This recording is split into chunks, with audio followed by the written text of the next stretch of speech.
Hi friends, कैसे हैं आप सब। एक बार फिर से आपका स्वागत है आपके अपने यूट्यूब चैनल हक आपका। तो फ्रेंड्स, हम अपनी जीएस की क्लासेस कर रहे थे जिसमें हमारा चल रहा था सामान्य विज्ञान, और उसके अंदर हम भौतिक विज्ञान की क्लासेस कर रहे थे। अगर आप फर्स्ट टाइम चैनल पर आए हैं तो चैनल को सब्सक्राइब करना। आई होप आपने चैनल को सब्सक्राइब कर लिया होगा। तो शुरू करते हैं आज की क्लास को। और आज की क्लास का हमारा फर्स्ट क्वेश्चन है, निम्नलिखित पर विचार कीजिए तथा इन्हें आवृत्ति के बढ़ते क्रम में व्यवस्थित कीजिए। ये आपकी किरणें दे रखी हैं, इन्हें आपको इनकी आवृत्ति यानी कि फ्रीक्वेंसी के बढ़ते क्रम में लिखना है। इन्हें इनकी फ्रीक्वेंसी के बढ़ते क्रम में लिखना है।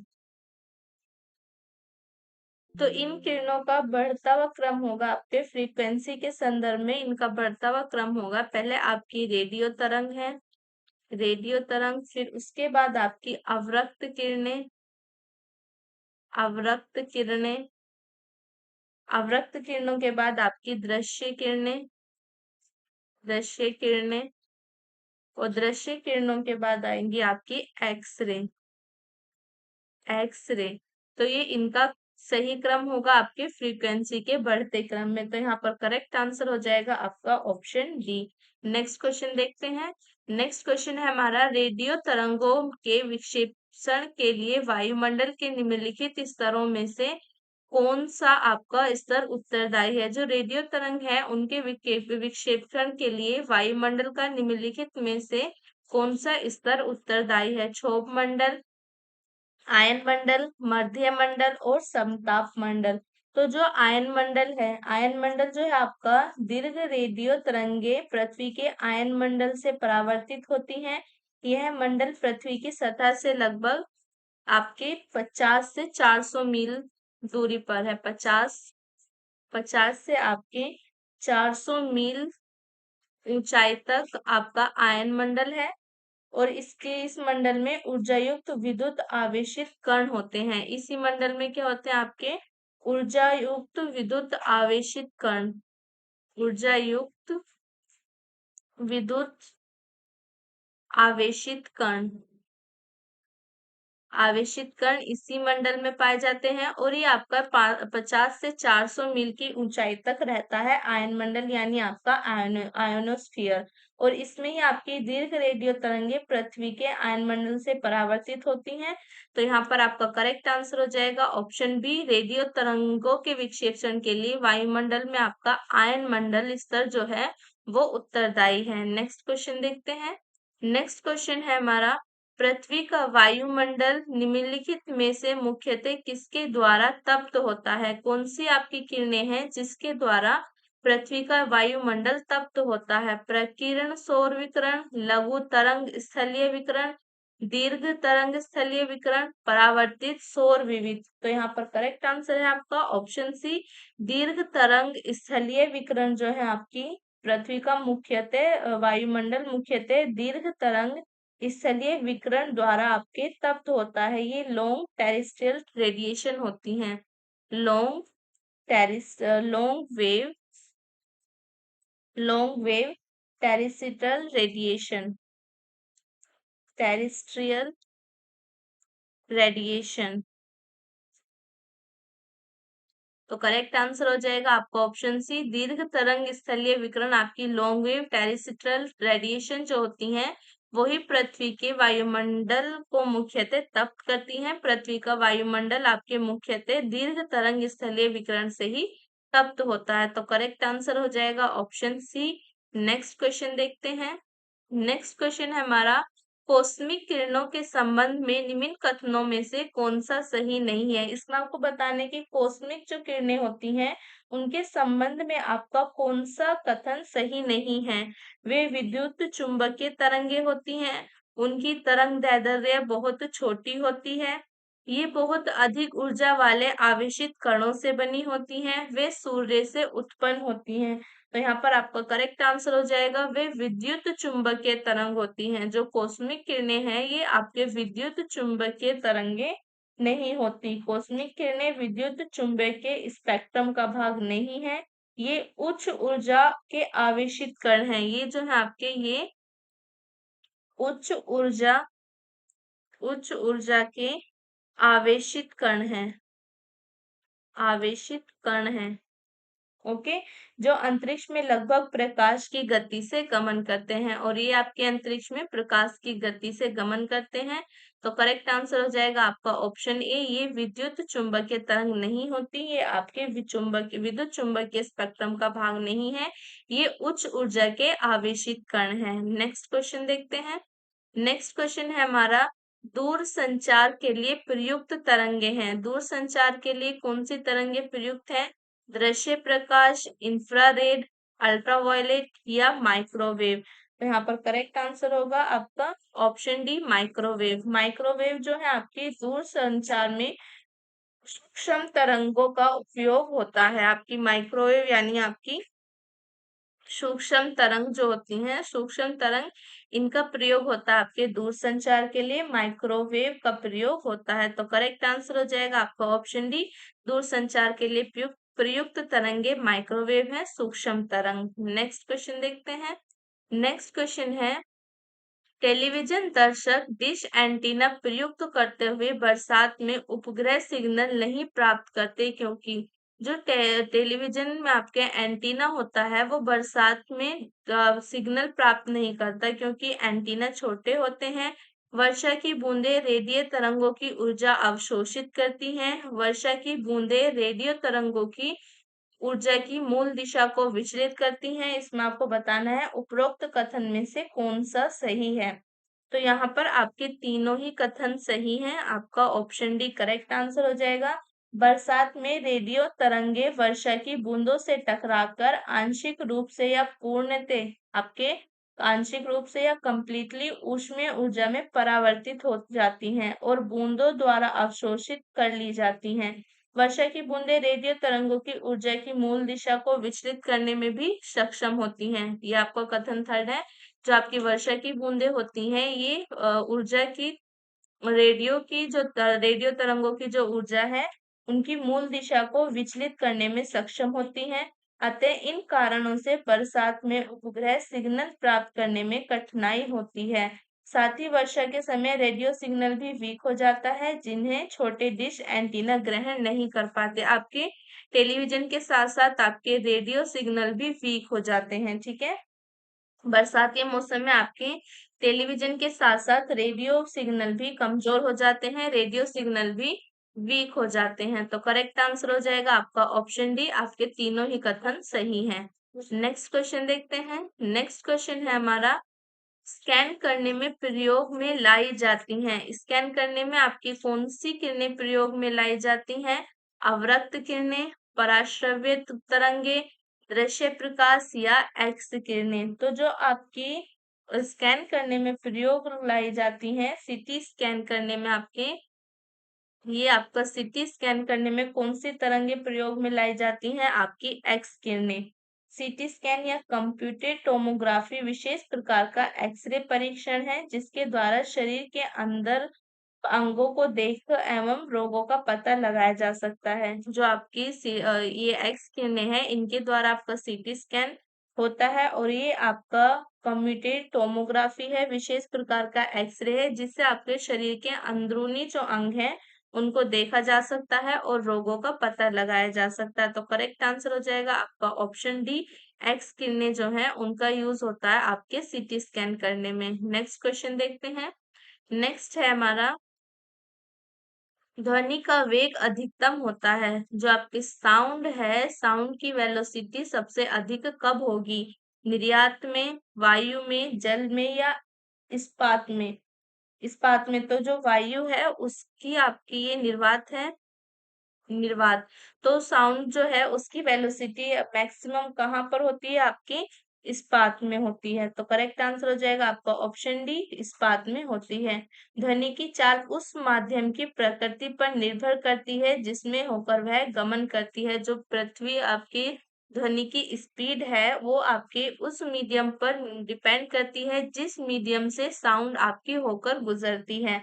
ध्वनि की चाल भिन्न-भिन्न माध्यमों में भिन्न-भिन्न होती है, और जो साउंड की स्पीड है आपकी वो डिफरेंस मीडियम में डिफरेंट होती है।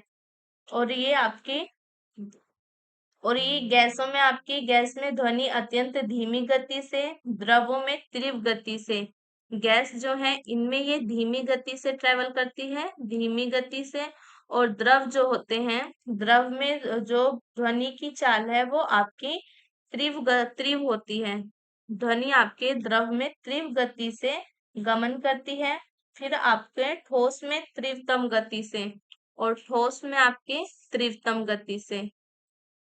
ठोस में इसकी गति आपकी तीव्रतम हो जाती है। ध्वनि की गति ध्वनि निर्वात में गमन नहीं कर सकती, और निर्वात में आपके ये गमन ही नहीं कर सकती। जो आपकी ध्वनि है निर्वात में गमन नहीं कर सकती, गमन नहीं कर सकती।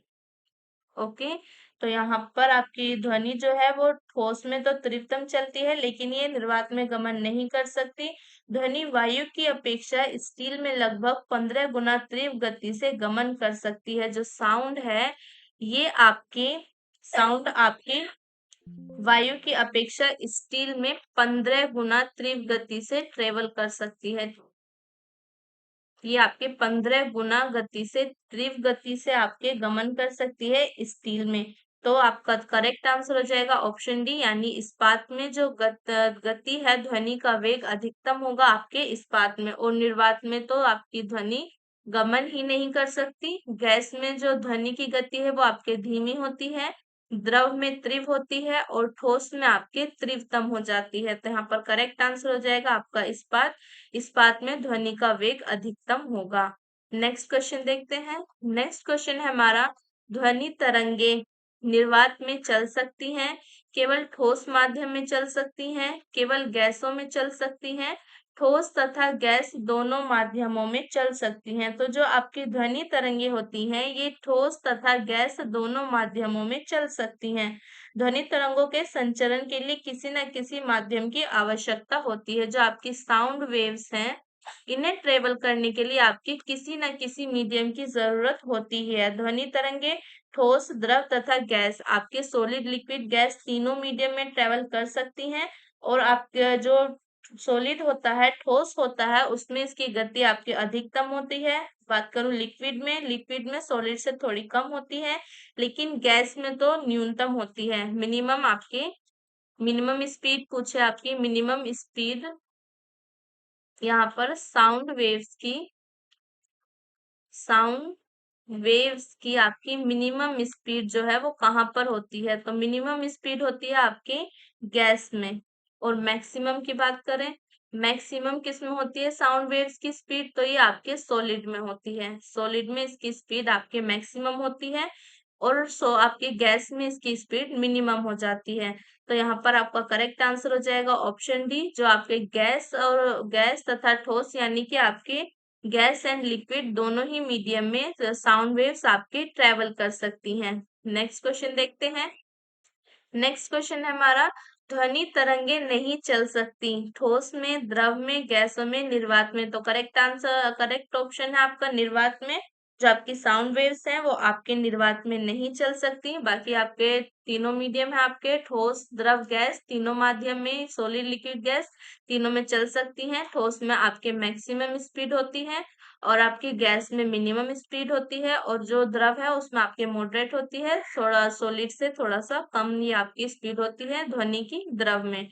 तो करेक्ट आंसर हो जाएगा ऑप्शन डी, यानी कि निर्वात में आपके जो साउंड वेव्स हैं वो निर्वात में चल ही नहीं सकती। ध्वनि के संचरण के लिए किसी न किसी माध्यम की आवश्यकता होती है, लेकिन निर्वात जो है आपका वैक्यूम, यहाँ पर कोई भी मीडियम प्रेजेंट नहीं होता। यहाँ पर आपके मीडियम की एब्सेंस होती है, और मीडियम की एब्सेंस में आपकी जो साउंड वेव्स हैं वो ट्रेवल नहीं कर सकती, बिकॉज साउंड वेव्स आपके मीडियम में ही ट्रेवल कर सकती हैं। कोई ना कोई मीडियम चाहिए होता है साउंड वेव्स को ट्रेवल करने के लिए, और आपके वैक्यूम में कोई मीडियम प्रेजेंस नहीं होता, इसलिए वहां पर आपकी साउंड वेव ट्रेवल नहीं कर सकती। करेक्ट आंसर हो जाएगा आपका ऑप्शन डी, निर्वात में। नेक्स्ट क्वेश्चन देखते हैं।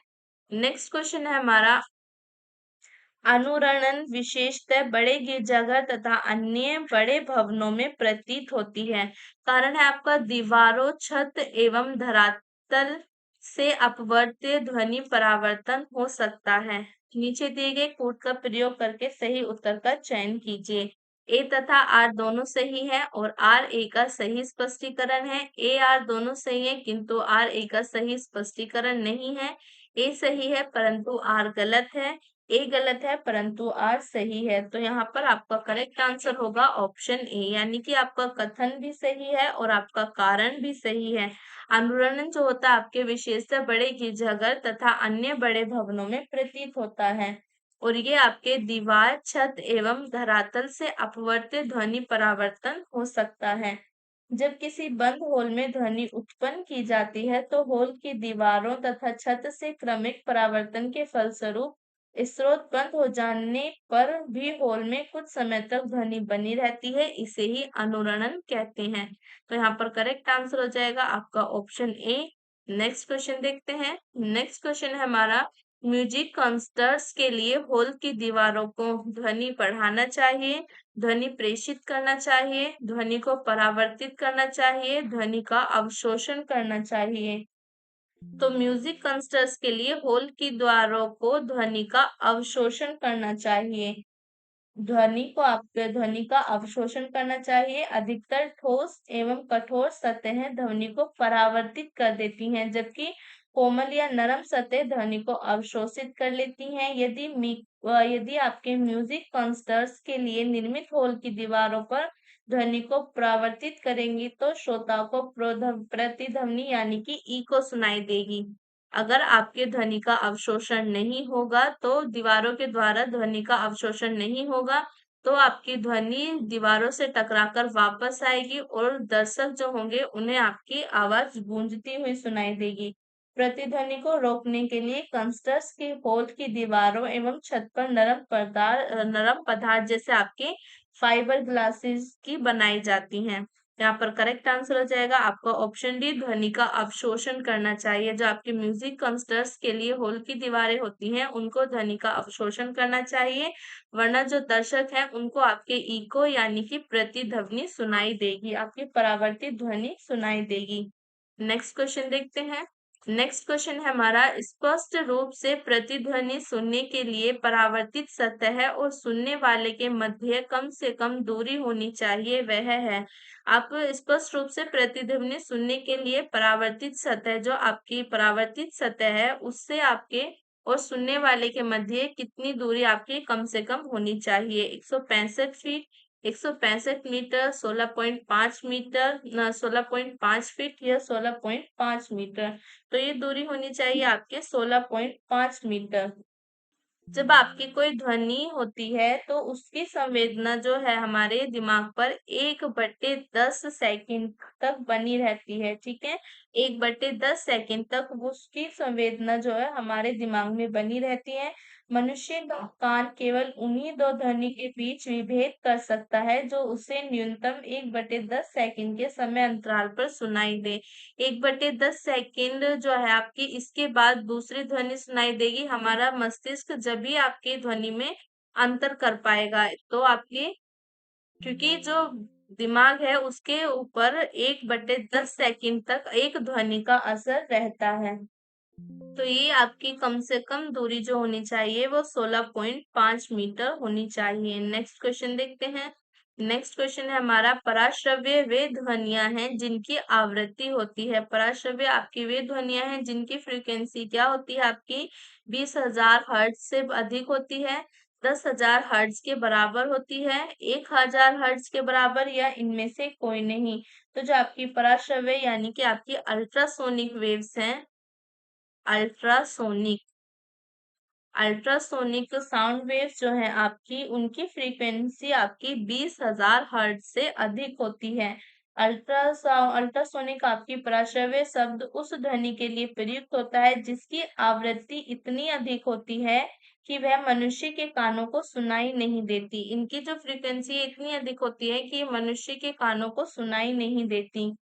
साधारणतः मानव श्रवण शक्ति का परास 20 से लेकर 20,000 कंपन प्रति सेकंड तक होता है, इसलिए 20,000 हर्ट्ज से अधिक आवृत्ति वाली ध्वनि को पराश्रव्य कहते हैं। तो यहाँ पर आपका करेक्ट आंसर हो जाएगा ऑप्शन ए, 20,000 हर्ट्ज से अधिक जो अल्ट्रासोनिक वेव्स हैं, अल्ट्रासोनिक साउंड वेव्स, इनकी फ्रीक्वेंसी होती है। फ्रीक्वेंसी इनकी होती है आपकी 20,000 हर्ट्ज से अधिक होती है। और जो मनुष्य के पास आपके जो साधारणतः मानव श्रवण शक्ति का परास आपके 20 से लेकर 20,000 कंपन तक होता है, आपके कंपन प्रति सेकंड। तो यहाँ पर करेक्ट आंसर हो जाएगा आपका ऑप्शन ए, 20,000 हर्ट्ज से अधिक इनकी फ्रीक्वेंसी होती है। नेक्स्ट क्वेश्चन देखते हैं। नेक्स्ट क्वेश्चन है हमारा, चमगादड़ अंधेरी रात में उड़ सकते हैं और अपना शिकार कर सकते हैं, इसका कारण क्या है? उनकी आंखों के तारे बड़े होते हैं, उनकी रात्रि दृष्टि बहुत अच्छी होती है, प्रत्येक चिड़िया ऐसा कर सकती है, वे पराध्वनि तरंगे निकालते हैं और उन्हीं के द्वारा निर्देशित होते हैं। जो चमगादड़ होते हैं वो अंधेरी रातों में उड़ते हैं और अपना शिकार करते हैं। वो ऐसे इसलिए कर सकते हैं क्योंकि वो आपके अल्ट्रासोनिक वेव्स जो हैं पराध्वनि आपकी पराध्वनि निकालते हैं और उन्हीं के द्वारा निर्देशित होते हैं। चमगादड़ उड़ते समय आपके पराश्रव्य यानी कि अल्ट्रासोनिक साउंड वेव्स उत्पन्न करते हैं। ये ध्वनि तरंगे रडार द्वारा प्रक्षेपित प्रकाश तरंगों की भांति मार्ग की रुकावट से टकराने के बाद उद्गम स्रोत तक लौट आती हैं। अतः आपके जो चमगादड़ होते हैं अपनी संवेदनशील इंद्रियों से संभावित रुकावट की दिशा और दूरी का अनुमान लगा लेते हैं। तो यहाँ पर आपका करेक्ट आंसर हो जाएगा ऑप्शन डी। जो आपके चमगादड़ होते हैं वे पराश्रव्य ध्वनि उत्पन्न करते हैं और इन्हीं के द्वारा निर्देशित होते हैं, इसलिए ये अंधेरी रात में उड़ते हैं और शिकार कर सकते हैं। नेक्स्ट क्वेश्चन देखते हैं। नेक्स्ट क्वेश्चन है हमारा, निम्नलिखित कथनों पर विचार कीजिए। फर्स्ट है, हृदय अपश्रव्य आवृत्ति पर कंपन करता है। ध्वनि की गति गैस में द्रव एवं ठोस की तुलना में अधिक होती है। मैक संख्या ध्वनि की गति वर्णित करने के लिए प्रयोग में लाते हैं। पराश्रव्य ध्वनि की आवृत्ति 20,000 हर्ट्ज से अधिक होती है। तो आपको बताना है कि इन कथनों में से आपके कौन कौन से कथन आपका सही है। तो यहाँ पर आपका पहला कथन सही है, हृदय आपके अपश्रव्य आवृत्ति पर कंपन करता है। नेक्स्ट आपका, ध्वनि की गति गैस में द्रव एवं ठोस की तुलना में अधिक होती है, ये आपका इनकरेक्ट है।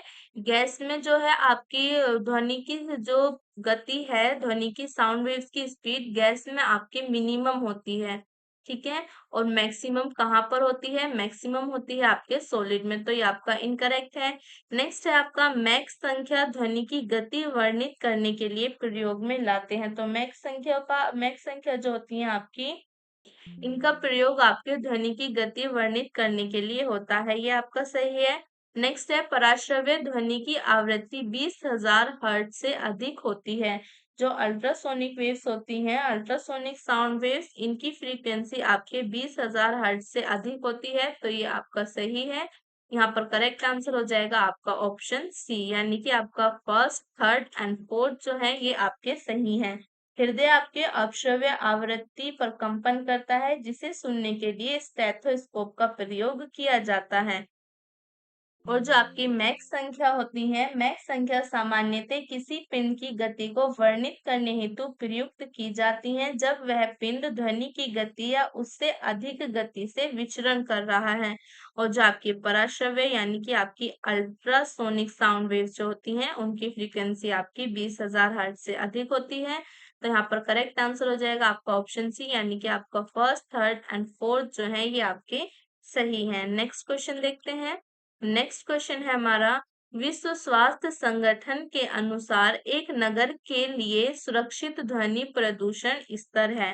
जो आपका विश्व स्वास्थ्य संगठन है, इसके अनुसार एक नगर के लिए सुरक्षित ध्वनि प्रदूषण का स्तर कितना है?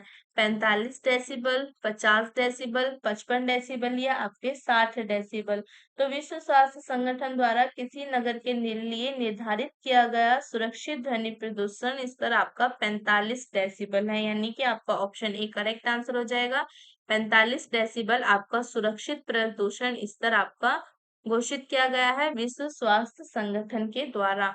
नेक्स्ट क्वेश्चन देखते हैं। नेक्स्ट क्वेश्चन है हमारा, अनुमानित योग्य शोर के स्तर के संदर्भ में सूची 1 और सूची 2 से सुमेलित कीजिए तथा सूचियों के नीचे दिए गए कूट से सही उत्तर का चयन कीजिए।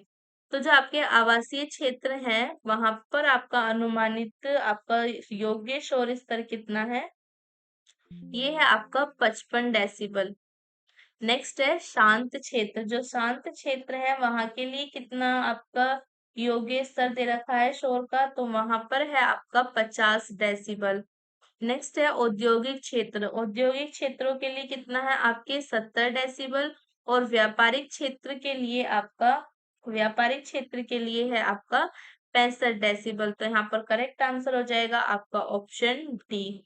ध्वनि प्रदूषण आपके विनियमन एवं नियंत्रण नियम सन 2000 के अनुसार आपके अनुमानित योग्य शोर स्तर है आपका आवासीय क्षेत्र। जो है आवासीय क्षेत्र के लिए आपके दिन में तो 55 डेसिबल है और रात में आपका 45 डेसिबल आवासीय क्षेत्र के लिए। और शांत क्षेत्र के लिए आपका दिन में आपका 50 डेसिबल और रात में 40 डेसिबल। नेक्स्ट आपका औद्योगिक क्षेत्र है। औद्योगिक क्षेत्र में आपके दिन के लिए 75 डेसिबल है और रात के लिए आपका 70 डेसिबल। और जो आपके इसके बाद है आपका व्यापारिक क्षेत्र। व्यापारिक क्षेत्र में आपके दिन के लिए 65 डेसिबल है और रात के लिए 55 डेसिबल। तो यहाँ पर करेक्ट आंसर हो जाएगा आपका ऑप्शन डी। नेक्स्ट क्वेश्चन देखते हैं। नेक्स्ट क्वेश्चन है हमारा, किस स्तर से अधिक की ध्वनि हानिकारक प्रदूषण कहलाती है। आपके किस स्तर से अधिक की ध्वनि जो है वो आपके हानिकारक प्रदूषण कहलाती है। 30 डेसिबल, 100 डेसिबल, 80 डेसिबल या आपके 120 डेसिबल। तो जो आपके 80 डेसिबल से अधिक की ध्वनि है, 80 डेसिबल के स्तर से अधिक की ध्वनि आपके हानिकारक ध्वनि प्रदूषक कहलाती है। 80 डेसिबल से अधिक की ध्वनि हानिकारक ध्वनि प्रदूषण की श्रेणी में आती है। इससे अधिक शोर में लगातार रहना आपके श्रवण संबंधी एवं अन्य मानसिक शारीरिक समस्याएं उत्पन्न कर सकता है। यदि आप 80 डेसिबल से अधिक के शोर में रह रहे हैं तो ये आपकी श्रवण शक्ति यानी कि आपकी सुनने की क्षमता और आपकी अन्य मानसिक शारीरिक जो आपकी समस्याएं हैं वो उत्पन्न कर सकता है। तो करेक्ट आंसर हो जाएगा आपका ऑप्शन सी। 80 डेसिबल से ऊपर की जो आपकी ध्वनियां हैं उन्हें प्रदूषक ध्वनि कहते हैं। नेक्स्ट क्वेश्चन देखते हैं। नेक्स्ट क्वेश्चन है हमारा, एक सितार में किस प्रकार की ध्वनि तरंगे उत्पन्न होती हैं। जो सितार होता है आपका उसमें किस प्रकार की ध्वनि तरंगे उत्पन्न होती हैं। प्रगामी एवं अनुदैर्ध्य, प्रगामी एवं अनुप्रस्थ, अप्रगामी एवं अनुदैर्ध्य, अप्रगामी एवं अनुप्रस्थ। तो ये होती हैं आपकी अप्रगामी और अनुप्रस्थ। जब दो ये है आपकी ट्रांसवर्स स्टेशनरी वेव। ये आपकी transverse stationary transverse stationary wave इन्हें कहते हैं। यानी कि आपकी अप्रगामी एवं अनुप्रस्थ वेव ये आपके या आपके गिटार के तार में होती हैं। सितार या आपके गिटार के तार में उत्पन्न होती हैं। नेक्स्ट क्वेश्चन देखते हैं। नेक्स्ट क्वेश्चन है हमारा, एक टीवी सेट को चलाने के लिए निम्नलिखित में से किसी एक का टीवी रिमोट नियंत्रण इकाई द्वारा प्रयोग किया जाता है। आपकी प्रकाश तरंगे, ध्वनि तरंगे, सूक्ष्म तरंगे या आपकी रेडियो तरंगे। तो ये होती हैं आपकी रेडियो तरंगे होती हैं। टीवी का रिमोट नियंत्रण इकाइयों में अधिकतर अवरक्त विकिरण का प्रयोग करते हैं, किंतु कुछ में आपके रेडियो तरंगों का भी प्रयोग करते हैं। तो करेक्ट आंसर हो जाएगा आपका ऑप्शन डी, रेडियो तरंग। नेक्स्ट क्वेश्चन देखते हैं। नेक्स्ट क्वेश्चन है हमारा, जब टीवी का स्विच ऑन किया जाता है तो आपके श्रव्य यानी कि आपके साउंड और आपका जो दृश्य है दोनों एक साथ शुरू होते हैं। नेक्स्ट आपका श्रव्य तुरंत सुनाई देता है लेकिन दृश्य बाद में दिखाई देता है, क्योंकि दृश्य को कुछ अभ्यास समय चाहिए। दृश्य तुरंत प्रारंभ हो जाता है लेकिन जो आपका श्रव्य बाद में सुनाई देता है। श्रव्य बाद में सुनाई देता है क्योंकि ध्वनि प्रकाश की अपेक्षा कम वेग से चलती है। ऑप्शन डी है आपका, यह टीवी के ब्रांड पर निर्भर करता है। तो यहाँ पर आपका करेक्ट आंसर होगा ऑप्शन ए। श्रव्य और दृश्य आपके दोनों एक साथ शुरू होते हैं। जब टीवी का स्विच ऑन करते हैं तो आपके साउंड और जो आपका दृश्य है यानी कि आपका जो सीन है वो एक साथ शुरू होते हैं। ध्वनि के प्रकाश की अपेक्षा कम वेग से चलने के कारण ध्वनि बाद में सुनाई पड़नी चाहिए, किंतु टेलीविजन में आपके ऑडियो सिंक्रोनाइजर लगाकर इस त्रुटि को दूर किया जाता है।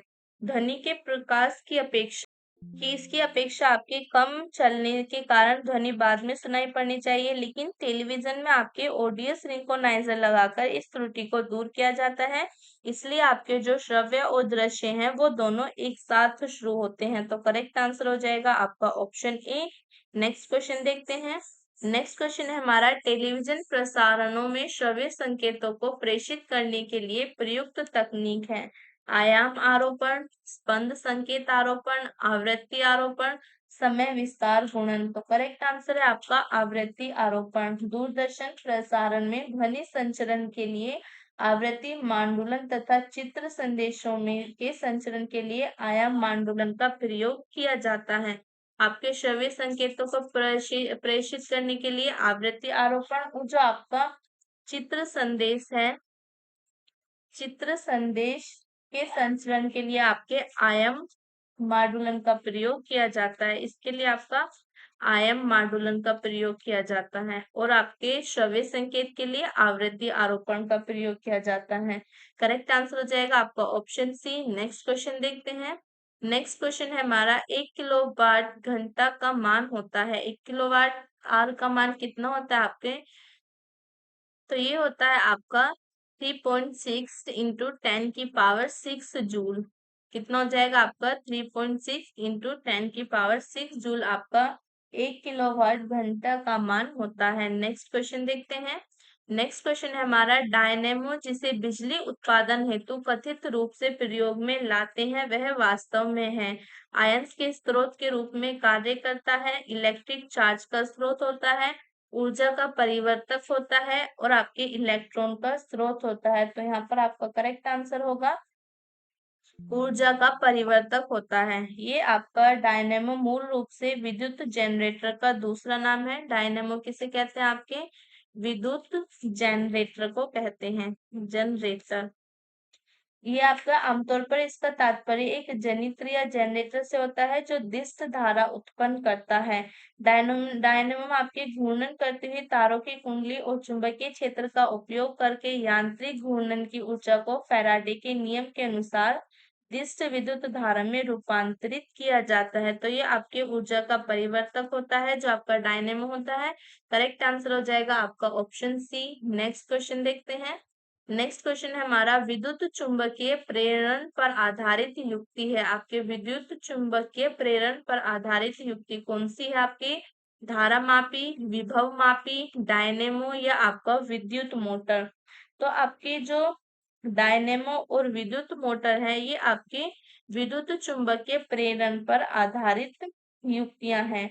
डायनेमो आपके यांत्रिक ऊर्जा को विद्युत ऊर्जा में परिवर्तित करता है। डायनेमो जो होता है आपका, ये यांत्रिक ऊर्जा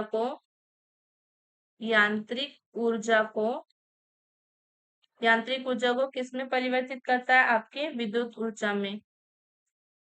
ऊर्जा में, यानी कि आपकी मैकेनिकल एनर्जी को आपकी इलेक्ट्रिक एनर्जी में कन्वर्ट करता है। और जो विद्युत मोटर होती है ये आपकी विद्युत मोटर जो आपकी ये विद्युत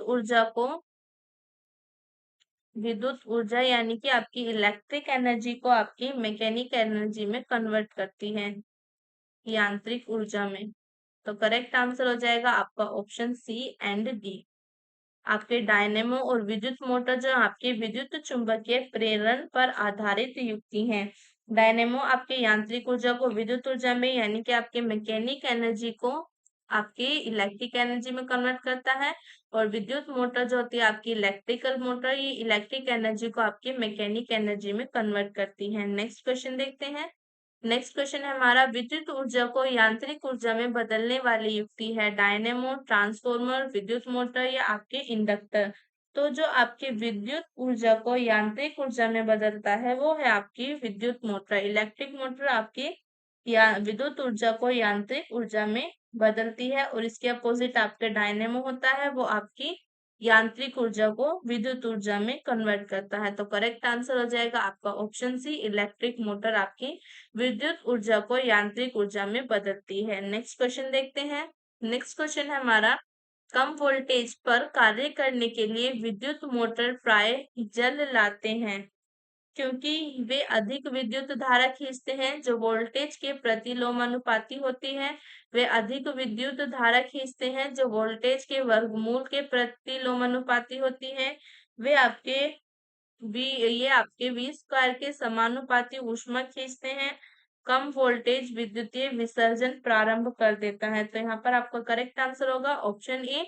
वे अधिक विद्युत धारा खींचते हैं जो वोल्टेज के प्रति आपके प्रतिलोमानुपाती होती है। कम वोल्टेज पर कार्य करने पर विद्युत मोटर प्राय जल लाते हैं क्योंकि वे अधिक विद्युत धारा खींचते हैं और ये जो आपके वोल्टेज के प्रतिलोमानुपाती होती है। नेक्स्ट क्वेश्चन देखते हैं। नेक्स्ट क्वेश्चन है हमारे, बिजली के बल्ब जो है आपका, बिजली का बल्ब उसका तंतु बना होता है। बिजली का बल्ब जो होता है आपका, उसका तंतु बना होता है किसका बना होता है? आपके मैग्नीशियम का, लोहे का, नाइक्रोम का या आपके टंगस्टन का? तो ये बना होता है आपके टंगस्टन का। टंगस्टन नामक धातु का प्रयोग आपके विद्युत बल्बों में रोशनी उत्पन्न करने के लिए किया जाता है। और इसकी खोज किसने की थी? इसकी खोज की थी आपके टारबर्न बर्गमैन ने 1781 में की थी।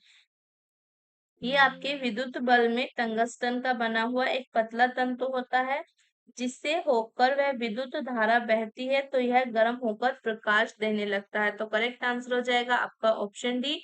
ये आपका बल्ब का तंतु जो होता है आपके टंगस्टन का बना होता है। नेक्स्ट क्वेश्चन देखते हैं। नेक्स्ट क्वेश्चन है हमारा, 3 पिन बिजली के प्लग में सबसे लंबी पिन को जोड़ना चाहिए। आधार सिरे से, सजीव सिरे से, उदासीन सिरे से, किसी भी सिरे से? तो यहाँ पर आपका करेक्ट आंसर है आधार सिरे से। 3 प्लग जो आपके 3 पिन वाले प्लग होते हैं, इसमें आपके तीन तीन पिन आपकी, एक आपकी सजीव या फेज होती है, लाइव और फेज, एक आपकी उदासीन न्यूट्रल होती है, एक आपकी आधार होती है जिसे अर्थ या ग्राउंड कहते हैं। दोनों एक साथ रहने वाले सिरों में फेज एवं उदासीन तारों को जोड़ते हैं और जो आपकी तीसरी एवं लंबी पिन में अर्थ या आधार को जोड़ते हैं। तो करेक्ट आंसर हो जाएगा आपका ऑप्शन ए। नेक्स्ट क्वेश्चन देखते हैं। नेक्स्ट क्वेश्चन है हमारा, विद्युत उपकरणों में अर्थ का प्रयोग होता है खर्च को कम करने के लिए, क्योंकि उपकरण आपके 3 फेज में काम करता है, सुरक्षा के लिए, फ्यूज के रूप में। तो करेक्ट आंसर है आपका ऑप्शन सी, सुरक्षा के लिए। नेक्स्ट क्वेश्चन देखते हैं। नेक्स्ट क्वेश्चन है हमारा, फ्यूज में प्रयुक्त होने वाले तार की विशेषता होती है। ये आपके निम्न प्रतिरोधक शक्ति या उच्च गलनांक होते हैं। निम्न प्रतिरोधक शक्ति या निम्न गलनांक, आपके उच्च प्रतिरोधक शक्ति, निम्न गलनांक, उच्च प्रतिरोधक शक्ति, उच्च गलनांक। तो यहाँ पर करेक्ट आंसर है आपका ऑप्शन सी। ये आपके उच्च प्रतिरोधक शक्ति होती है इनकी और ये आपके निम्न गलनांक के होते हैं। फ्यूज में प्रयुक्त होने वाले तार का गलनांक निम्न एवं प्रतिरोध आपका उच्च होता है ताकि वोल्टेज बढ़ने पर यह फ्यूज तार तुरंत गल जाए जिससे आपके विद्युत उपकरण नष्ट होने से बच जाएं। तो करेक्ट आंसर होगा आपका ऑप्शन सी। नेक्स्ट क्वेश्चन देखते हैं। नेक्स्ट क्वेश्चन है हमारा, CFL का पूर्ण रूप है। Compact fluorescent lamp, centrally fixed lamp, chemical fluorescent lamp, condensed fluorescent lamp. तो CFL है आपकी compact fluorescent lamp. Correct answer है आपका ऑप्शन ए, आपका compact fluorescent lamp. Next question देखते हैं। नेक्स्ट क्वेश्चन है हमारा, प्रदीप्ति नली में सर्वाधिक सामान्यतः प्रयोग होने वाली वस्तु है।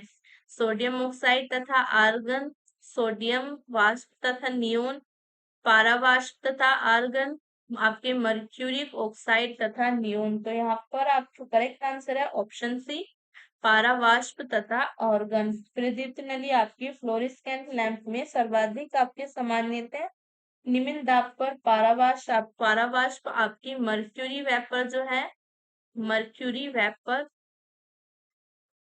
और आपके आर्गन गैस भरी जाती है। कभी कभी आपके जीनोन, नियोन अथवा क्रिप्टन गैसों का भी प्रयोग किया जाता है। कभी कभी आपके xenon xenon neon xenon neon अथवा आपकी अथवा क्रिप्टोन, ये गैस जो है कभी कभी इनका भी प्रयोग किया जाता है। तो करेक्ट आंसर है आपका ऑप्शन सी, पारावाष्प तथा आर्गन जो है आपकी प्रदीप्ति नली में सर्वाधिक सामान्यतः प्रयोग होने वाली वस्तु है। नेक्स्ट क्वेश्चन देखते हैं। नेक्स्ट क्वेश्चन है हमारा, ट्यूबलाइट में भरी होती है। ट्यूबलाइट में आपके क्या भरा हुआ होता है? सोडियम वाष्प, कम दाब पर ऑर्गन गैस, कम दाब पर पारे की वाष्प, मर्क्यूरी ऑक्साइड व ऑर्गन गैस। तो करेक्ट आंसर है आपका ऑप्शन बी एंड सी, कम दाब पर आर्गन गैस होती है और कम दाब पर पारे की वाष्प। ट्यूबलाइट में आपके कम दाब पर पारे की वाष्प तथा एक अक्रिय गैस मुख्यतः ऑर्गन भरी होती है। साथ ही ट्यूबलाइट में प्रयुक्त कांच की आंतरिक सतह पर आपके फॉस्फर पाउडर से लोपित रहती है। तो करेक्ट आंसर है आपका बी एंड सी, आपके कम दाब पर ऑर्गन गैस होती है और कम दाब पर पारे की वाष्प आपके भरी होती है। नेक्स्ट क्वेश्चन देखते हैं। नेक्स्ट क्वेश्चन है हमारा, एक बिजली के बल्ब की अपेक्षा एक फ्लोरेसेंट ट्यूब को अधिगन दिया जाता है क्योंकि इसमें प्रकाश प्रसारित विकिरण करने हेतु अधिक बाह्य सलह होते हैं। वोल्टेज के उतार चढ़ाव का प्रभाव इस पर नहीं पड़ता। ट्यूब में इलेक्ट्रिकल ऊर्जा लगभग पूर्ण रूप से प्रकाश में परिवर्तित हो जाती है या आपके उपयुक्त में से कोई नहीं। तो यहाँ पर आपका करेक्ट आंसर है ऑप्शन डी, उपयुक्त में से कोई नहीं। फ्लोरेसेंट ट्यूब बिजली के बल्ब की अपेक्षा वैद्युत ऊर्जा का प्रकाश ऊर्जा में परिवर्तन अधिक मात्रा में करती है। एक 100 वोल्ट का बिजली बल्ब केवल 5% वैद्युत ऊर्जा को प्रकाश ऊर्जा में परिवर्तित करता है, लेकिन आपके फ्लोरेसेंट ट्यूब लगभग आपके 22% वैद्युत ऊर्जा को प्रकाश ऊर्जा में परिवर्तित करती है। तो करेक्ट आंसर है आपका ऑप्शन डी, यहाँ पर आपका कोई भी कथन सही नहीं है। नेक्स्ट क्वेश्चन देखते हैं। नेक्स्ट क्वेश्चन है हमारा, ट्रांसफॉर्मर जो होते हैं आपके किस लिए प्रयुक्त होते हैं? एसी को डीसी में बदलने के लिए, यानी कि आपके अल्टरनेट करंट को डायरेक्ट करंट में बदलने के लिए, डीसी को एसी में बदलने के लिए, डीसी वोल्टेज का उपचयन करने के लिए, एसी वोल्टेज का उपचयन या अपचयन करने के लिए। तो यहाँ पर आपके ट्रांसफॉर्मर जो प्रयुक्त होते हैं वो आपके एसी वोल्टेज का उपचयन या अपचयन करने के लिए प्रयुक्त होते हैं। करेक्ट आंसर हो जाएगा आपका ऑप्शन डी। नेक्स्ट क्वेश्चन देखते हैं। नेक्स्ट क्वेश्चन है हमारा, मोबाइल का जो चार्जर होता है वो क्या होता है आपका? एक इन्वर्टर होता है, एक यूपीएस होता है, एक ऊंचाई आपका ट्रांसफार्मर होता है या आपका एक अपचाई ट्रांसफार्मर होता है। तो ये जो मोबाइल का चार्जर होता है वो एक अपचाई ट्रांसफार्मर होता है। मोबाइल फोन चार्जर में आपके अपचाई स्टेप डाउन आपका ट्रांसफार्मर होता है। स्टेप डाउन ट्रांसफार्मर का प्रयोग किया जाता है। अपचाई ट्रांसफार्मर आपके वोल्टेज को घटाने का काम करता है। तो करेक्ट आंसर है आपका ऑप्शन डी, मोबाइल का चार्जर एक अपचाई ट्रांसफार्मर होता है। नेक्स्ट क्वेश्चन देखते हैं। नेक्स्ट क्वेश्चन है हमारा, पर्यायवर्ती धारा को दिष्ट धारा में परिवर्तित करने वाली युक्ति को कहते हैं? इन्वर्टर, रेक्टिफायर, ट्रांसफार्मर या आपके ट्रांसमीटर। तो जो आपकी प्रत्यावर्ती धारा को दिष्ट धारा में परिवर्तित करती है उस युक्ति को कहते हैं आपके रेक्टिफायर। रेक्टिफायर आपका एक वैद्युत युक्ति है, ये आपका एक इलेक्ट्रिक डिवाइस है। रेक्टिफायर आपका एक इलेक्ट्रिक डिवाइस है जो आपके प्रत्यावर्ती धारा या अल्टरनेटिंग करंट एसी को आपके डीसी में परिवर्तित करता है। ये क्या करता है? आपके एसी को डीसी में कन्वर्ट करता है। ये आपके एसी को डीसी में कन्वर्ट करता है। रेक्टिफायर आपका इलेक्ट्रिक डिवाइस है, ये एसी को डीसी में कन्वर्ट करता है। और आपका इन्वर्टर क्या होता है? इन्वर्टर क्या है आपका? ये एक विद्युत सर्किट होता है, ये आपका इलेक्ट्रिक सर्किट है। इन्वर्टर क्या है? ये इलेक्ट्रिक सर्किट है। इलेक्ट्रिक सर्किट ये क्या करता है? ये आपके डीसी को एसी में परिवर्तित करता है। ये डीसी को एसी में परिवर्तित करता है। और आपका ट्रांसफार्मर क्या होता है? ट्रांसफार्मर आपका ये प्रत्यावर्ती धारा या अल्टरनेटिंग करंट पावर ग्रिड से ऊर्जा की आपूर्ति उन उपकरणों को करता है जो अलग अलग वोल्टेज का उपयोग करते हैं। ट्रांसमीटर क्या है आपका? ट्रांसमीटर जो है ये आपका एक वैद्युत युक्ति होती है, ये भी आपका इलेक्ट्रिक डिवाइस है। ट्रांसमीटर भी इलेक्ट्रिक डिवाइस है। जिसके द्वारा एंटीना की सहायता से विद्युत चुंबकीय संकेतों को प्रसारित किया जाता है। ये मुख्यतः आपके किस किस चीज में यूज होता है? ये आपके रेडियो में यूज होता है, रेडियो या आपके टीवी में, और ये आपके जो अन्य संचार साधन है उनमें ये यूज होता है, आपका ट्रांसमीटर। तो करेक्ट आंसर हो जाएगा आपका ऑप्शन बी, जो आपकी प्रत्यावर्ती धारा को दिष्ट धारा में परिवर्तित करने वाली जो युक्ति है वो है आपके रेक्टिफायर। रेक्टिफायर आपका एक इलेक्ट्रिक डिवाइस है जो आपके एसी को डीसी में कन्वर्ट करता है। नेक्स्ट क्वेश्चन देखते हैं। नेक्स्ट क्वेश्चन है हमारा, निम्न में कौन विद्युत खपत को बढ़ते क्रम में प्रदर्शित करता है? तो यहाँ पर आपके विद्युत खपत को आपके बढ़ते क्रम में जो आपके प्रदर्शित करता है वो आपका पंखा, टेलीविजन, विद्युत प्रेस और आपके जो आपकी इलेक्ट्रिक केटली। तो ये आपका करेक्ट आंसर हो जाएगा ऑप्शन सी। नेक्स्ट क्वेश्चन देखते हैं।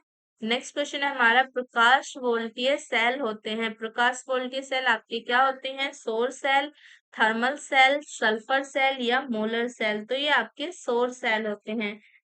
सौर सेल या आपके प्रकाश वोल्टीय सेल, आपके फोटोवोल्टिक सेल, फोटोवोल्टिक सेल, एक ये आपके विद्युतीय उपकरण है, ये आपकी इलेक्ट्रिक डिवाइस है। इलेक्ट्रिक डिवाइस जो प्रकाश वोल्टीय प्रभाव द्वारा सूर्य की प्रकाश ऊर्जा को सीधे विद्युत ऊर्जा में बदल देते हैं। ये क्या करते हैं? आपके सूर्य की जो प्रकाश ऊर्जा है, सूर्य की प्रकाश ऊर्जा को, ये सूर्य की प्रकाश ऊर्जा को किस में बदल देते हैं? आपके डायरेक्टली विद्युत ऊर्जा में बदल देते हैं। विद्युत ऊर्जा, ये जो आपकी सूर्य की प्रकाश ऊर्जा है, ये इसको डायरेक्टली आपके विद्युत ऊर्जा में बदल देते हैं। तो करेक्ट आंसर हो जाएगा आपका ऑप्शन ए, ये आपके सौर सेल होते हैं। प्रकाश वोल्टेज सेल आपके सौर सेल होते हैं। नेक्स्ट क्वेश्चन देखते हैं। नेक्स्ट क्वेश्चन है हमारा, सौर ऊर्जा को सौर ऊर्जा में सौर ऊर्जा को विद्युत ऊर्जा में किसके द्वारा परिवर्तित किया जाता है? जो आपकी सौर ऊर्जा है, सूर्य से प्राप्त ऊर्जा को विद्युत ऊर्जा में यानी कि आपकी इलेक्ट्रिक एनर्जी में किसके द्वारा आपका परिवर्तित किया जाता है? लैग्रांज सेल द्वारा, फोटोवोल्टाइक सेल द्वारा, शुष्क सेल द्वारा या आपके वोल्टाइक सेल द्वारा? तो ये आपके किया जाता है आपके फोटोवोल्टाइक सेल जो है, फोटोवोल्टाइक सेल के द्वारा किया जाता है। पीवी सेल जो होते हैं आपके फोटोवोल्टाइक सेल, ये क्या करते हैं? सौर सेल, और आपके सौर ऊर्जा को सीधे विद्युत ऊर्जा में परिवर्तित कर देते हैं। तो करेक्ट आंसर हो जाएगा आपका ऑप्शन बी, ये आपके सौर ऊर्जा को सीधे आपके विद्युत ऊर्जा में परिवर्तित करते हैं। करेक्ट आंसर हो जाएगा आपका option B, photovoltaic cell. Next question देखते हैं। नेक्स्ट क्वेश्चन है हमारा, पृथ्वी के चुंबकीय क्षेत्र का कारण है भूप्रोट के अंदर की चक्करक धाराएं, इसके केंद्र में मौजूद विशाल चुंबक, पृथ्वी के बाहर अंतरिक्ष में गतिमान आवेश या उपयुक्त में से कोई नहीं। तो पृथ्वी के चुंबकीय क्षेत्र का कारण क्या है आपका? ये है आपका भूप्रोट के अंदर की चक्करक धाराएं। भूप्रोट के अंदर की चक्करक धाराओं के कारण ही पृथ्वी के चुंबकीय क्षेत्र का निर्माण होता है। इसी को आपके भूचुंबकीय क्षेत्र भी कहते हैं। तो करेक्ट आंसर हो जाएगा आपका ऑप्शन ए, भूप्रोट के अंदर की चक्करक धाराएं आपकी पृथ्वी के क्षेत्र पर आपके पृथ्वी के चुंबकीय क्षेत्र का कारण है। नेक्स्ट क्वेश्चन देखते हैं। नेक्स्ट क्वेश्चन है हमारा, निम्नलिखित में से कौन विद्युत का सर्वोत्तम चालक है? माइका, तांबा, स्वर्ण या चांदी? तो आपकी आपके विद्युत का, इलेक्ट्रिसिटी का सर्वोत्तम चालक कौन है? तो ये है आपका चांदी। जिन पदार्थों को विद्युत प्रतिरोधकता अति निम्नतम होती है उन्हें सुचालक के रूप में जाना जाता है। चांदी आपके विद्युत की सर्वोत्तम सुचालक है। जिन पदार्थ की आपकी इलेक्ट्रिक रेजिस्टिविटी जो है वो आपकी सर्वोत्तम होती है उन्हें कहते हैं आपके सुचालक, यानी कि आपके वो गुड कंडक्टर होते हैं। ये आपके गुड कंडक्टर होते हैं आपके इलेक्ट्रिसिटी के। तो चांदी जो है आपका वो सर्वाधिक विद्युत चालकता है चांदी के अंदर। आपकी सर्वाधिक विद्युत चालकता चांदी की होती है। तो आपके इसके बाद आपका तांबा होता है, फर्स्ट आपका चांदी है, सबसे अधिक जो आपकी कंडक्टिविटी है वो चांदी की है, फिर उसके बाद आपका तांबा है, फिर उसके बाद है आपका एल्यूमिनियम। एल्यूमिनियम एल्यूमिनियम के बाद आपका लोहा। तो आपकी सर्वाधिक किसकी है, सर्वोत्तम चालक कौन है आपकी विद्युत का, ये आपका चांदी है। तो करेक्ट आंसर हो जाएगा आपका ऑप्शन डी, चांदी। जो आपका सिल्वर है ये आपका गुड कंडक्टर है इलेक्ट्रिसिटी का। नेक्स्ट क्वेश्चन देखते हैं।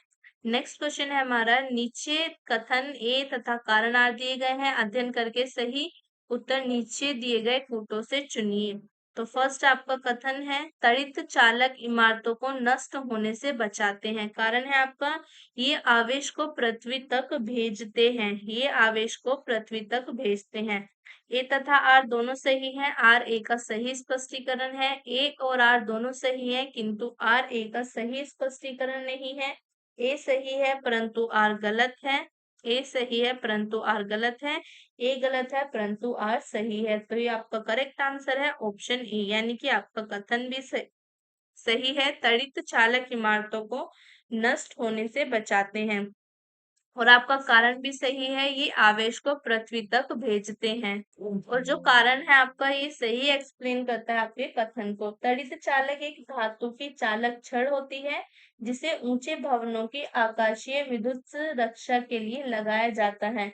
तड़ित चालक का ऊपरी सिरा नुकीला होता है और इसे भवनों के सबसे ऊपरी हिस्से में जड़ दिया जाता है। इन्हें किसी चालक तार आदि से जोड़कर उस तार को नीचे लाकर धरती में गाड़ दिया जाता है।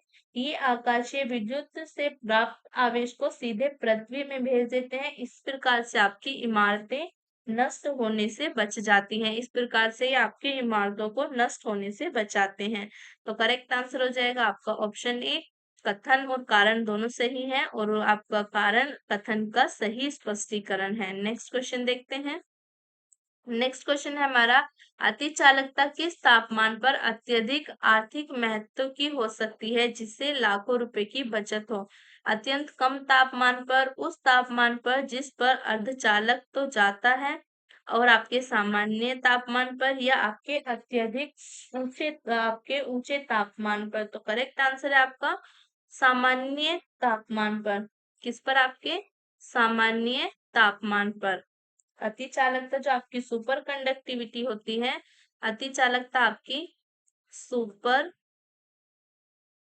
कंडक्टिविटी, सुपर कंडक्टिविटी आपकी की अवस्था में धातुओं का तापमान 0 केल्विन के लगभग रहता है। यह तापमान आपके भिन्न भिन्न धातुओं के लिए भिन्न भिन्न होता है, ये अलग अलग एलिमेंट्स के लिए अलग अलग होता है। इस तापमान को प्राप्त करना काफी व्यवसाध्य होता है। यदि अति चालकता का गुण सामान्य तापमान पर प्राप्त किया जा सके तो इससे बहुत धन की बचत होगी। तो करेक्ट आंसर हो जाएगा आपका ऑप्शन सी, सामान्य तापमान पर। नेक्स्ट क्वेश्चन देखते हैं। नेक्स्ट क्वेश्चन है हमारा, नव आविष्कारित उच्च ताप अतिचालक है। मिश्र धातु, शुद्ध दुर्लभ मृदा धातु, सिरामिक ऑक्साइड, और आपके अकार्बनिक बहुमूल्य। तो ये आपका यहाँ पर ये आपके सिरेमिक ऑक्साइड हैं। नव आविष्कारित उच्च ताप के अतिचालक आपके सिरामिक ऑक्साइड हैं। अतिचालक की दिशा में हो रहे खोज और अनुसंधान में आपके सिमेरिक ऑक्साइड बहुत ही उपयोगी सिद्ध हुई है। आपके मृत्तिका युक्त धातु पर अतिचालकता के प्रयोग किए जा रहे हैं, इसमें भी सफलता मिली है। अतिचालकता युक्त मृत्तिकाएं आपके मरकरी, थैलियम, बेरियम, कैल्शियम तथा कॉपर ऑक्साइड से युक्त होती हैं। मृत जो आपकी मृत्तिका युक्त अति चालकता युक्त मृत्तिकाएं, अति चालकता युक्त मृत्तिकाएं जो होती हैं, इनके अंदर आपके किस किस से बन के क्या क्या होता है, इनके अंदर आपका मरकरी होता है, मरकरी आपका थैलियम, थैलियम और आपका बेरियम, बेरियम आपका, और कैल्शियम, कैल्शियम, कैल्शियम के अलावा आपका कॉपर ऑक्साइड, कॉपर ऑक्साइड, इससे ये युक्त होती हैं। तो करेक्ट आंसर हो जाएगा आपका सिमरिक ऑक्साइड। सिमरिक ऑक्साइड आपके नव आविष्कारित उच्च ताप अतिचालक हैं। नेक्स्ट क्वेश्चन देखते हैं। नेक्स्ट क्वेश्चन है हमारा, किसी अर्धचालक का प्रतिरोध गर्म करने पर स्थिर रहता है, घटता है, बढ़ता है या उपरोक्त में से कोई नहीं। आपके किसी अर्धचालक का प्रतिरोध गर्म करने पर ये घटता है। क्या हो जाता है आपके? ये घट जाता है। अर्धचालक क्या होते हैं? अर्धचालक ऐसे ठोस पदार्थ हैं जिनकी विद्युत प्रतिरोधकता चालकों से अधिक परंतु कुछ चालकों से कम होती है। सेमीकंडक्टर जो होते हैं आपके अर्धचालक, सेमीकंडक्टर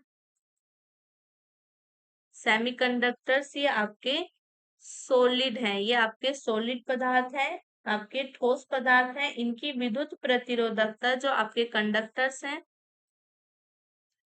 कंडक्टर से इनकी रेजिस्टिविटी, इलेक्ट्रिक रेजिस्टिविटी कम होती है, कंडक्टर से कम होती है। कंडक्टर से तो इनकी इलेक्ट्रिकल रेजिस्टिविटी कम होती है, लेकिन जो आपके और जो आपके बैड कंडक्टर्स होते हैं, बैड कंडक्टर्स, उनसे इनकी रेजिस्टिविटी, इलेक्ट्रिक रेजिस्टिविटी अधिक होती है। इनकी चालकता जो होती है आपकी, सॉरी, कंडक्टर से क्या होती है आपकी, कंडक्टर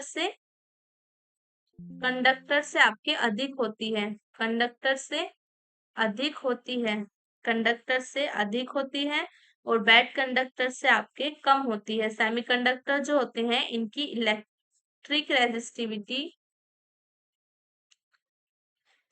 रेजिस्टिविटी जो है आपकी कंडक्टर से अधिक होती है और बैड कंडक्टर से आपके कम होती है। अर्धचालकों की प्रतिरोधकता सामान्य ताप पर आपके आपके 10 की पावर -2 से आपके 1 ओम के मध्य होती है। ठीक है। और अर्धचालक का प्रतिरोध जो है आपके ताप बढ़ने पर कम होता है। तो आपका करेक्ट आंसर हो जाएगा ऑप्शन बी, किसी अर्धचालक का प्रतिरोध गर्म करने पर आपका घटता है, यानी कि सेमीकंडक्टर्स का जो प्रतिरोध है वो गर्म करने पर आपके घटेगा। ऑप्शन बी करेक्ट आंसर है। नेक्स्ट क्वेश्चन देखते हैं। नेक्स्ट हमारा, निम्नलिखित में से कौन ट्रांजिस्टर का एक महत्वपूर्ण भाग है? ट्रांजिस्टर का एक महत्वपूर्ण भाग क्या है आपका? आर्सेनिक, ऑस्मियम, जर्नियम या आपका रेडियम। तो ये है आपका जर्नियम। ये क्या है आपका? जर्नियम। जर्नियम और सिलिकॉन ऐसे मुख्य पदार्थ हैं जिनका उपयोग आपके अर्धचालक सेमीकंडक्टर की तरह ट्रांजिस्टर में किया जाता है। जर्मेनियम और आपके सिलिकॉन, जर्मेनियम और सिलिकॉन का ये ऐसे मुख्य पदार्थ हैं जिनका प्रयोग किसमें किया जाता है? आपके ट्रांजिस्टर में। किसकी तरह? सेमीकंडक्टर्स की तरह।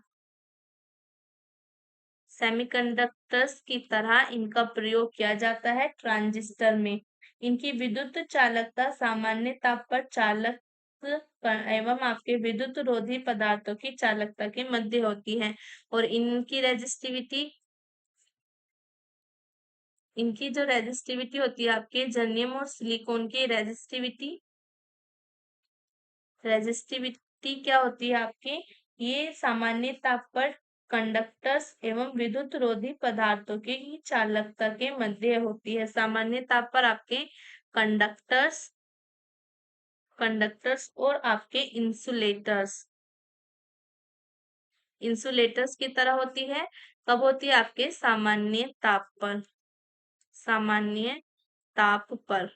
तो करेक्ट आंसर हो जाएगा आपका ऑप्शन बी, जर्मेनियम जो है आपका ट्रांजिस्टर का एक महत्वपूर्ण भाग है। जर्मेनियम और सिलिकॉन ऐसे मुख्य पदार्थ हैं जिनका प्रयोग अर्धचालक सेमीकंडक्टर की तरह आपके ट्रांजिस्टर में किया जाता है और इनकी विद्युत चालकता आपकी इलेक्ट्रिक रेजिस्टिविटी सामान्य ताप पर चालक कंडक्टर्स एवं विद्युत रोधी यानी कि आपके इंसुलेटर पदार्थों की चालकता के मध्य होती है।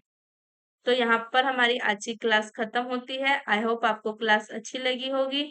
काफी इम्पोर्टेंट क्लास थी। क्लास पसंद आई हो तो लाइक जरूर करना, ज्यादा से ज्यादा शेयर करना। मिलते हैं नेक्स्ट क्लास में। तो तब तक के लिए बाय बाय।